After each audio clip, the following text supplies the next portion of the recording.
Kau pernah terfikir tak macam mana elektrik itu wujud? Siapa yang mula-mula jumpa dan macam mana ia boleh sampai ke rumah kita hari ini? Sebenarnya elektrik ini bukan benda baru. Ia dah lama wujud. Contoh paling jelas peti. Itu bentuk elektrik semula jadi. Ini satu contoh. Tahun 1752 Benjamin Franklin buat eksperimen gila, main layang-layang masa ribut peti. Hasilnya dia buktikan yang peti itu memang ada elektrik. Lepas tu tahun 1800 Alessandro Volta cipta bateri pertama di dunia. Nama Volt, VOLT yang kita guna hari ni datang dari nama dia. Ini pasal arus pula. Michael Faraday pula cipta asas kepada generator. Dia tunjuk macam mana magnet boleh hasilkan arus elektrik. Hebat kan? Kemudian Thomas Edison cipta mentol, lampu pertama yang tahan lama.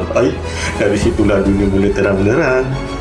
Kalau kau nak tahu sistem elektrik yang kita guna sekarang yang boleh jalan jauh sampai kampung-kampung tu, semua hasil idea Nikola Tesla. Nikola Tesla, macam apa Tesla punya. Dia yang cipta sistem arus ulang-alik AC. Hari ni elektrik datang dari banyak sumber. Hidro ada, arang batu ada, angin, solar dari loji jana kuasa. Dia jangan ikut kabel masuk ke rumah kau. Kau kena tahu tu semua. Setiap kali kau tekan switch, buka lampu, cas handphone, semua tu hasil beratus tahun usaha manusia yang dulu-dulu. Elektrik ni kau memang tak nampak, tapi kau guna dia setiap hari. Jadi jimatkanlah tenaga, guna dengan bijak.